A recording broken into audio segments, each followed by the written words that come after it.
So is the US aid controversy finally over? Is it finally dead and buried? Can we put it to rest?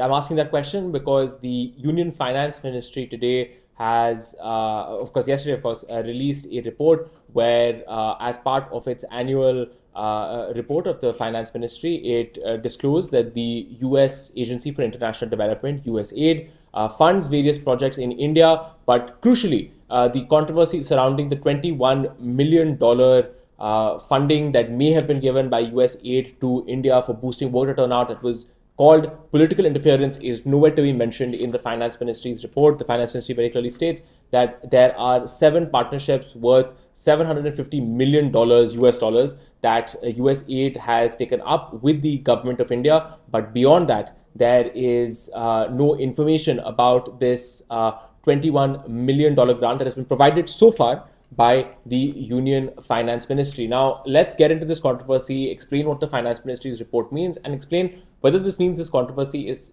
dead and buried. You might recall that a couple of weeks ago, US President Donald Trump made a statement where he said that money was provided by $21 million was provided as a grant by the United States government to boost voter turnout in India. It was provided to a consortium of non-profit think tanks that work in the fields of expanding democracy, democratic institutions, elections, political process strengthening all across the world. Now, this statement by Donald Trump was coming after DOGE, which is the Department of Government Efficiency, headed by Elon Musk, which has of course been put into place to cut government waste and cut government inefficiency, came out with a tweet where it listed $486 million that had been given to this very consortium, of which $21 million was supposed to be given to India. Now, this sparked a massive controversy about why this kind of funding was given by the United States government potentially to groups in India or operating in India to boost voter turnout. It didn't make much sense, and that sparked a major political controversy in India. The ruling Bharatiya Janata Party attacked the Congress party, saying that, look, this is the ruling party certainly doesn't need this money. So who exactly is it going to? Is this in fact a case of external interference? Many, of course, BJP spokesperson said, yes, in fact, it is a case of external interference. Of course, if the president of the United States is raising the specter of possible political interference in your democracy, then you're going to have to take it seriously. This then sparked a political backlash. The Congress pushed back on what the BJP was saying, and this has become a political controversy that has been raging really for the last week or so in India. Donald Trump then went a step further and actually hinted that money was being given, that this $21 million grant was in fact given to ensure that groups in India would be elected to power that were not the ruling party, which was of course not Prime Minister Modi. So the insinuation there being that regime change or ensuring that a preferred candidate from the United States was in fact elected was the major goal of this process of giving grants. So that was the statement that Donald Trump made, and he's made really statements, a couple of statements over the last couple of weeks on this issue. In fact, he's just made a 5th statement on this very question of money being given by the United States government to India. But where does USAID come into this? Well, USAID is the primary US government agency that dispenses aid or grants to India. It has been active since 1961. America has given India foreign aid since 1951, so it's been over 75 years, around 75 years almost, since then. And the very, very key question then is, how exactly could this sort of funding have been given to India? Why exactly was something like this given? Why has DOGE said this, and why has Donald Trump said this? This was a political controversy that was raging. The Indian government said it took this controversy extremely seriously. These allegations were extremely serious. We saw the Minister of External Affairs, S. Jaishankar, say that, look, USAID is an agency that has been allowed in India in good faith. If the suggestion is being made that bad faith activities are being engaged in by USAID, then we have to take a look at this. Then the Ministry of External Affairs announced that all elements of or agencies of the government of India or departments that have partnerships with USAID will work closely to see if there is any truth to these allegations, and we'll try to figure out what is happening next. That was where matters stood. Then you had a report coming out in the Indian Express which actually stated that this $21 million grant was in fact never meant to go to India. It was actually meant to go to Bangladesh.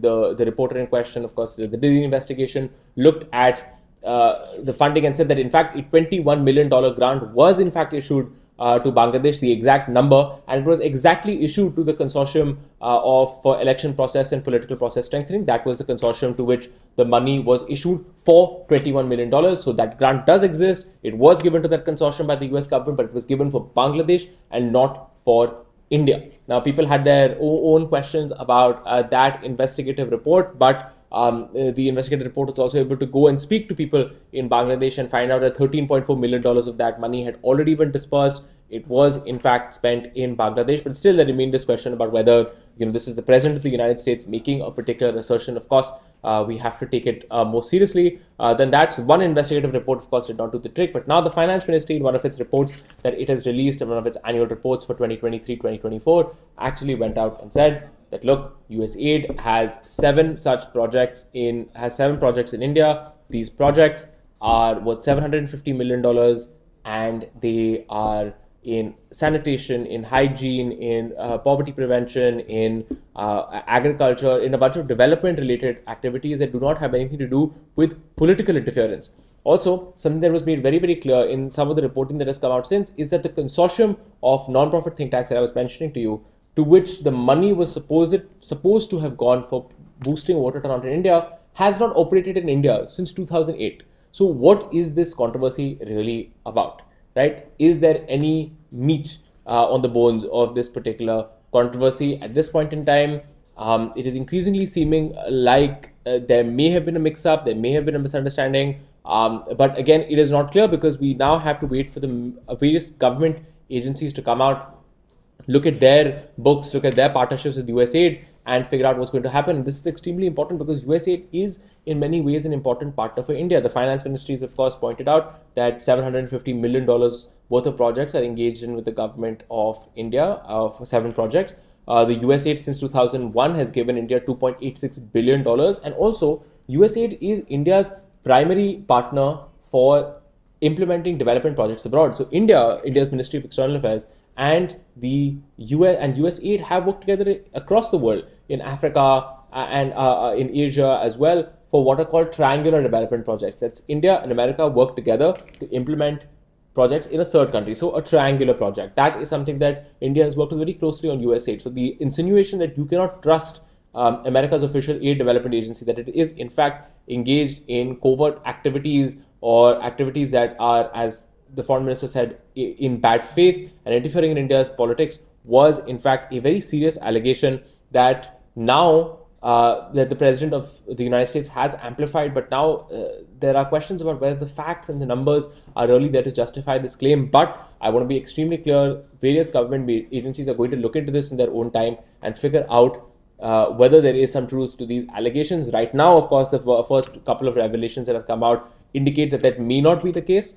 But again, we will have to wait for a firm indication from the government of India. Nevertheless, the political controversy has really picked up, and both the Congress and the BJP are going at each other to figure out what exactly is happening on this issue of political interference. But it does raise concerns, especially suspicions of American activities in India, which you might recall have a very, very long history in India. In the 1970s and 1980s, it was almost the running joke in Indian politics often was that if something went wrong, the CIA was to be blamed.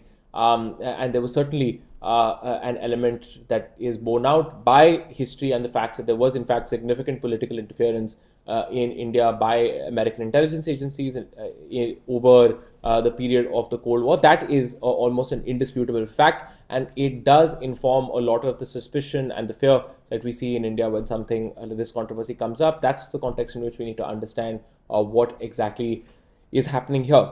But that's the information we have for you right now. We will keep you absolutely updated on this story as new developments come in. We will keep you updated with what Donald Trump says, what the government of India says, and what further investigations may reveal about this controversy. Thank you so much for watching us here on India Today Global.